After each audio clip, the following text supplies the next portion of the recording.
राधे राधे मित्रों, जय गौ माता। हमारी गौ माता की जो उपयोगिता है, जो उसकी महत्वता है, अब पूरी दुनिया इसको सहजता से स्वीकार करने लगी है।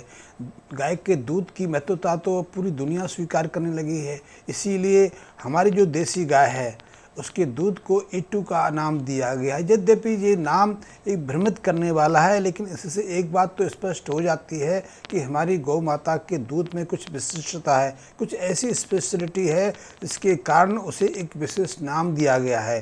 क्योंकि यदि हम अपने बच्चों को देसी गाय का दूध देते हैं, दूध के प्रोडक्ट देते हैं, तो उनका स्वास्थ्य ही अच्छा नहीं रहता, वो बहुत सारी बीमारियों से भी मुक्त हो जाते हैं। यद्यपि आधुनिक स्वास्थ्य विज्ञान में इतना अद्भुत खोजें हो चुकी हैं, इतनी आधुनिकता उसमें जुड़ गई है, इतनी नई दवाएं अब हमारे पास उपलब्ध हो गई हैं, लेकिन इनके बावजूद भी ऐसी बहुत सारी बीमारियां हैं जिनका समाधान अभी स्वास्थ्य विशेषज्ञों के पास नहीं है। लेकिन उन बीमारियों का, स्वास्थ्य संबंधी उन परेशानियों का समाधान गौ माता के पास में है। इसलिए कहते हैं यदि छोटे बच्चों को हम शुरू से ही गाय का दूध, गाय का दही, छाछ और घी का सेवन कराते हैं, मक्खन का सेवन कराते हैं, तो पूरी उम्र वो स्वस्थ रहते हैं, निरोगी रहते हैं और प्रतिभाशाली बनते हैं। वो जीवन में बहुत कुछ करने में सक्षम हो जाते हैं। तो दूध की महत्वता को तो पूरा संसार स्वीकार करने लगा है। दूध के, गाय के दूध के विषय में तो कोई संदेह रहा नहीं। धीरे धीरे उसकी व्यापारिक स्थिति बढ़ती जा रही है। चाहे आज हमने अपनी गौ माता के महत्व को भुलाना शुरू कर दिया है, हम अपनी गौ माता के उस महत्व को भूलना शुरू हो गए हैं, लेकिन पश्चिमी दुनिया, पूरा संसार अब देसी गाय के उस महत्व को स्वीकार करने लगा है। ये तो हुई दूध संबंधी बात। दूसरी, गाय के घी संबंधी जो आधुनिक खोजें हो रही हैं वो भी बहुत अद्भुत हैं, वो भी बहुत ही प्रभावशाली हैं, क्योंकि गाय के घी में ऐसे ऐसे अद्भुत रसायन विद्यमान हैं जो न केवल व्यक्ति को तेजस्वी बनाते हैं, प्रतिभाशाली बनाते हैं, उसकी स्मरण शक्ति को, उसकी तार्किक क्षमता को शीर्ष शिखर तक ले जाते हैं, बल्कि गाय के घी में तो ऐसे दिव्य गुण भी हैं जो उसको हृदय संबंधी व्याधियों से पूरी तरह निरोगी रखने में सक्षम है। यदि कोई व्यक्ति हृदय संबंधी किसी गंभीर व्याधि का शिकार हो गया है तो उससे बाहर आने के लिए भी जो देसी गाय का घी है बहुत अद्भुत प्रभावशाली साबित होता है। इसलिए गाय के घी की उपयोगिता, गाय के घी की विशिष्टता भी धीरे धीरे सब अब सामने आने लगी हैं। और इसीलिए न केवल हृदय संबंधी रोगों में, ब्रेन स्ट्रोक संबंधी रोगों में, बल्कि कैंसर जैसे रोगों में भी गाय के घी की उपयोगिता को अब स्थापित किया जाने लगा है। ये बात तो रही स्वास्थ्य संबंधी, निरोगता संबंधी, दीर्घ जीवन संबंधी या अपनी प्रतिभा को उभारने की। लेकिन गाय के संबंध में जो हालिया कुछ और खोजें हुई हैं वो तो उसकी प्राचीन प्रमाणिकता को एक और नया दृष्टिकोण प्रदान करती हैं। वो दृष्टिकोण है कि गाय के गोबर में, गाय के मूत्र में ऐसे विशिष्ट केमिकल, ऐसे विशेष जीवाणु विद्यमान रहते हैं जो हमारी खेत जो विषैली हो गई है, जहरीली हो गई है, बंजर हो गई है, इसमें अब उपज को बढ़ाना संभव नहीं हुआ, या फिर हमारी उपज की क्षमता धीरे धीरे घट रही है और हमारी जो खेत है वो बंजर होने की राह पर चल पड़े हैं, उनके पुनः सामान्य स्थिति में लाने की क्षमता भी गाय के गोबर और गौमूत्र में है। क्योंकि रासायनिक विश्लेषणों से, अध्ययन परीक्षणों से धीरे धीरे ये बात सामने आ रही है कि यदि हमारे खेत आधुनिक फर्टिलाइज़र की मदद के कारण या पेस्टिसाइड के मदद कारण या फिर दूसरी चीज़ों के कारण हार्ड होते जा रहे हैं, मिट्टी की कठोरता बढ़ती जा रही है, अब वो पानी को सूखने की अपनी क्षमता को धीरे धीरे गंवाते जा रहे हैं, या फिर जो फसलें हम उगाते हैं, जो साग सब्जियां हम रोपते हैं, जो फसलें हम अपने खेतों में उगाने का प्रयास करते हैं, उन फसलों की जड़ें अब ज़्यादा गहराई तक नहीं जा पाती हैं। तो वो समस्या का समाधान भी गाय के गोबर और गौमूत्र के पास में है। क्योंकि गाय के गोबर में तो ऐसे विशिष्ट केमिकल भी रहते हैं, कुछ ऐसे जीवाणु रहते हैं जो पराजीवाणुओं को, जो हमारी भूमि में हजारों लाखों सालों से विद्यमान हैं, जिन्होंने हमारी खेतों को हजारों लाखों सालों से उपजाऊपन प्रदान किया है, हमारे खेतों की पोषकता को बनाए रखा है, उन पराजीवाणुओं को पुनः सक्रिय करने का, पुनः सामान्य स्थिति में लाने का कार्य भी गाय गोबर के जो केमिकल और जो जीवाणु हैं वो सरलता से कर सकते हैं। लेकिन समस्या ये है कि गाय के गोबर का हम उपयोग कैसे करें। वैसे बहुत सालों से, बहुत दशकों से एक प्रयास चलता रहा है कि गाय के गोबर का से जो बनी खाद होती है उसका प्रयोग किया जाए, या फिर ऐसे प्रयास भी हुए कि गाय के गोबर की पोषकता बढ़ाने के लिए, उसकी फर्टिलिटी जो वैल्यू है और तीव्र करने के लिए उसको वर्मी कंपोस्ट में बदला जाए और उसका प्रयोग खाद के रूप में खेतों में किया जाए। लेकिन उसके सामने एक समस्या है। समस्या ये है कि एक तो वो महंगा पड़ जाता है।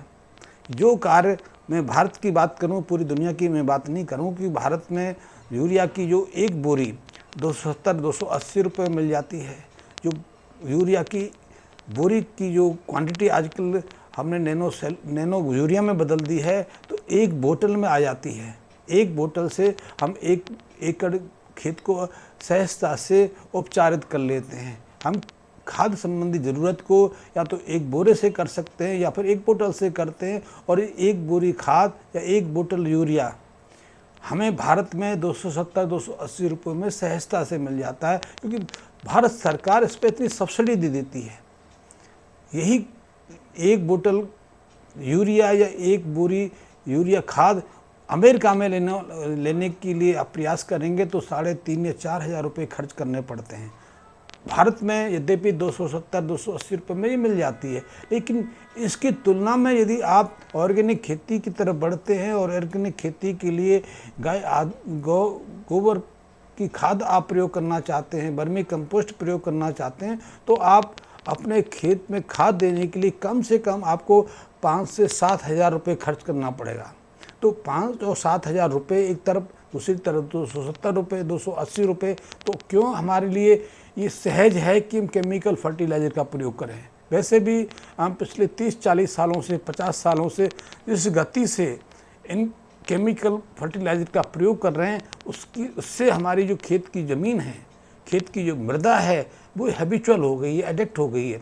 उसे अपनी पोरसता बनाए रखने के लिए, अपनी पोषक शक्ति को यथावत रखने के लिए और उपज को उसी लेवल पर स्थिर रखने के लिए उतनी मात्रा में न्यूट्रिएंट की आवश्यकता होती है, क्योंकि वो अपने न्यूट्रिएंट्स को ले नहीं सकते, क्योंकि उसमें क्षमता नहीं रही, क्योंकि उसकी में जो फसल हम लगाते हैं उस फसल की जड़ें गहरे में नहीं जा सकती, इसलिए उसकी जो न्यूट्रिएंट्स हैं वो तो यथावत रहते हैं, उनमें किसी तरह की कोई क्रिया नहीं रहती, वो एक तरह से निष्क्रिय हो गए हैं। तो अब हमें उन न्यूट्रिएंट्स की पूर्ति खाद के रूप में करनी पड़ती है। तो उसका सहज रास्ता है। सहज रास्ता ये है कि केमिकल फर्टिलाइज़र का प्रयोग करें, और केमिकल फर्टिलाइज़र बहुत सहजता से कम मूल्य में उपलब्ध है, या फिर हम उसकी पूर्ति हम गोबर आधारित खाद से करें। तो गोबर आधारित खाद का प्रयोग करना हमारे लिए मुश्किल हो जाता है। क्यों? क्योंकि 1 एकड़ खेत के लिए कम से कम 3 से 4 क्विंटल, 5 क्विंटल आपको गोबर खाद की आवश्यकता पड़ती है, या फिर इससे 1 क्विंटल कम वर्मी कंपोस्ट की आवश्यकता पड़ती है। जितनी खाद केमिकल फर्टिलाइज़र की आप प्रयोग सहजता से कर लेते हैं, उतना उससे ज़्यादा तो आपके लेबर लग जाता है यदि आप उसमें गोबर आधारित खाद का प्रयोग करते हैं। इसलिए ज़्यादातर हम में से लोग ऑर्गेनिक खेती से बाहर आ जाते हैं। हम ऑर्गेनिक खेती की तरफ बढ़ते नहीं, क्योंकि एक तो लेबर इतना गोबर खाद चाहिए। गोबर खाद यदि अपने खेतों में बना लें, फिर गाय की आवश्यकता है। गाय की आवश्यकता नहीं, उसके लिए लेबर की आवश्यकता है। गाय में पहले घर में गोबर इकट्ठा करें, गौमूत्र इकट्ठा करें, उसको फिर खाद के रूप में रूपांतरित करें। उस प्रक्रिया में भी 2 से 3 महीने का, 4 महीने का समय लग जाता है, और वहाँ भी लेबर का खर्चा है। तो उससे बचने के लिए ज़्यादातर किसान फिर एक सहज रास्ता अपनाते हैं। सहज रास्ता पर यही है कि केमिकल आधारित खाद का प्रयोग किया जाए। यदि हम इसका कोई रास्ता निकाल लें, मैंने प्रयास किया है, मेरे मित्र और भी कई तरह के प्रयास कर रहे हैं। मैंने प्रयास किया है कि यदि आप 1 क्विंटल आप गोबर खाद का प्रयोग अपने 1 एकड़ भूमि में करते हैं, तो वही कार्य आपको 200-250 ग्राम गोबर घनसत्व का प्रयोग से हो सकता है।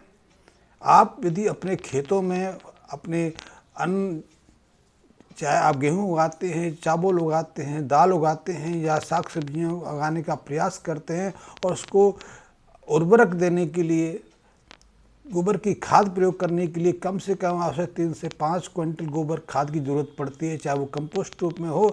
आप वही कार्य केवल मात्र 1-1.5 लीटर गोबर घनसत्व से कर सकते हैं। और यदि इसको और शोधित किया जाए, उस पर कुछ और अध्ययन किया जाए तो उसको और कम मात्रा में लाया जा सकता है। क्योंकि यदि जो गोबर गाय के गोबर के परिणाम हमें मिल रहे हैं, गोबर की जो गाय के मूत्र के जो परिणाम मिल रहे हैं बहुत विस्मयकारी हैं, और इसलिए पूरी दुनिया की दृष्टि अब गाय के गोबर और गौमूत्र पर टिकी हुई है ताकि वो अपने खेतों में उसका प्रयोग कर सकें। लेकिन उनके साथ समस्या यही है कि गोबर की खाद और मूत्र का प्रयोग यदि वो खेतों में करते हैं तो लेबर बढ़ जाती है, खलेरा बढ़ जाता है, उसको इकट्ठा करना और प्रयोग करना थोड़ा मुश्किल बन जाता है। यदि हम उसका कोई रास्ता ही नहीं निकालें, गोबर से उन सत्वों को प्रयोग करना सीख लें, तो फिर आपके लिए पूरी दुनिया की मार्केट है। आने वाला भविष्य निश्चित रूप से, ये मेरा अनुभव कहता है, मेरा निष्कर्ष कहता है कि आने वाले कुछ दशक पूरी दुनिया में गोबर आधारित खेती का रहेगा। उस गोबर में, गौमूत्र में गाय का स्थान प्रमुख रहेगा। तो यदि आप गौपालक हैं, आप गाय रखते हैं, गाय की सेवा करते हैं, तो निश्चित रूप से पूरी दुनिया आपका अनुसरण करने वाली है या फिर आपके गौमूत्र का, गोबर का प्रयोग करने वाली है। हाँ, उसमें कुछ आधुनिकता को कुछ प्रवेश कराने की आवश्यकता है। ये हमारे लिए एक महत्वपूर्ण कड़ी साबित हो सकती है।